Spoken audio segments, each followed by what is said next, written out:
mal nommer les choses, c'est ajouter au malheur du monde.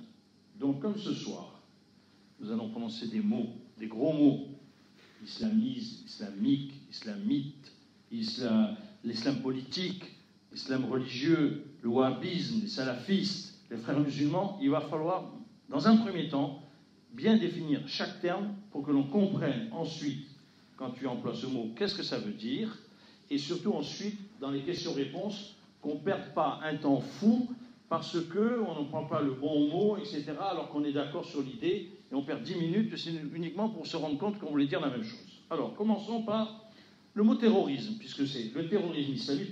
Qu'est-ce qu'on entend par terrorisme?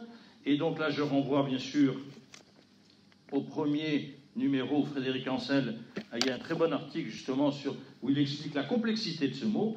Mais donc, je te laisse dire, quand on dit terrorisme, qu'est-ce qu'il faut entendre? Quand tu vas dire terrorisme, qu'est-ce que tu veux dire?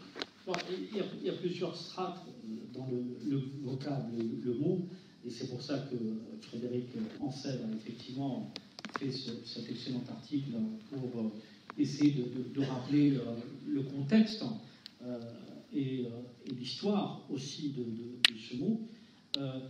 Je préciserai juste en préambule que c'est un mot qui arrive à créer des divergences, y compris dans les plus grandes instances internationales, puisqu'il n'y a aucun consensus à ce jour sur la définition du terrorisme, y compris dans de grandes instances comme les Nations Unies, le Conseil des droits de l'homme, on reviendra.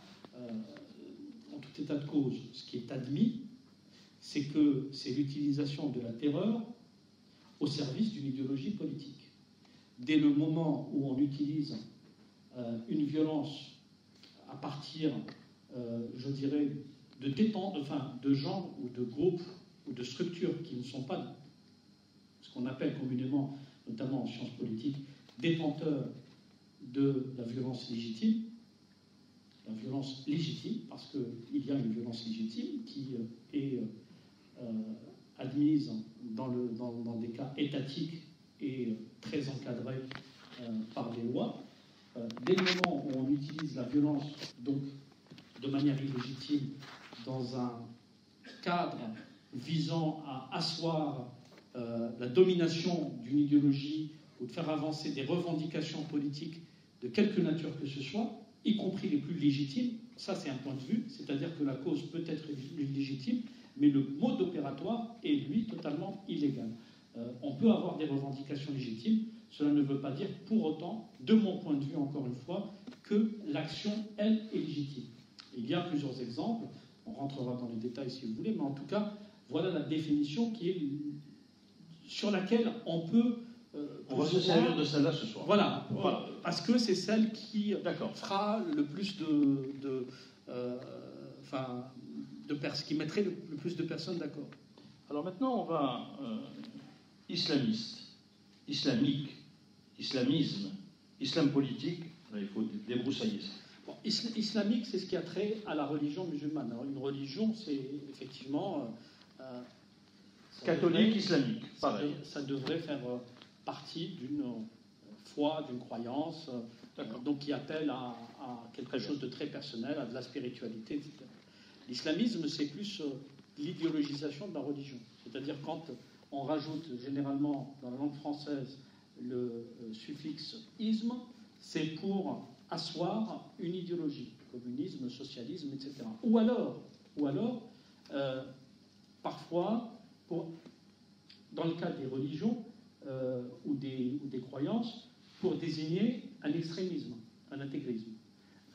Dans le cas de l'islamisme, moi, quand j'avais commencé à l'utiliser, quand j'étais très jeune étudiant, d'abord, ensuite très jeune journaliste, dans mon esprit, et pas dans mon esprit seulement, mais dans l'esprit de tous mes contemporains, c'était la désignation, dans le cas de l'islamisme en tout cas, c'était la désignation de personnes ou de groupes qui avaient une tendance à suivre un islam ultra rigoriste à tout le moins, voire intégriste, voire extrémiste, c'est-à-dire dans le cas, évidemment, de revendications inacceptables par rapport à un État, disons, à des lois, à des lois modernes, enfin, qui régissent un État moderne, ou alors carrément la mise en place d'une idéologie qui soit appellerait à la violence, soit exercerait de la violence.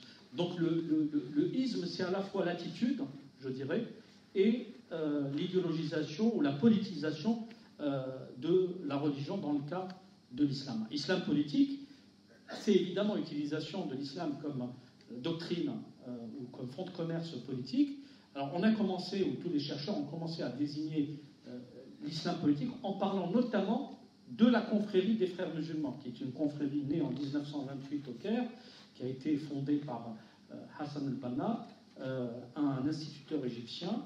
Alors pour ceux qui ne le connaissent pas, c'est le grand-père du désormais tristement célèbre Tariq Ramadan, qui a fondé donc cette organisation, cette confrérie, qui a dès le départ choisi, et c'est eux qui le disent, d'utiliser l'islam comme un argument, comme un outil politique.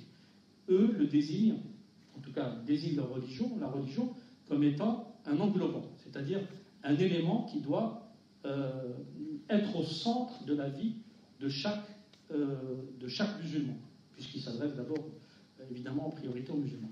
Et c'est ainsi que se sont confondus ces deux concepts d'islam politique, de la politisation de l'islam, et islamisme, qui voulait dire en définitive la même chose.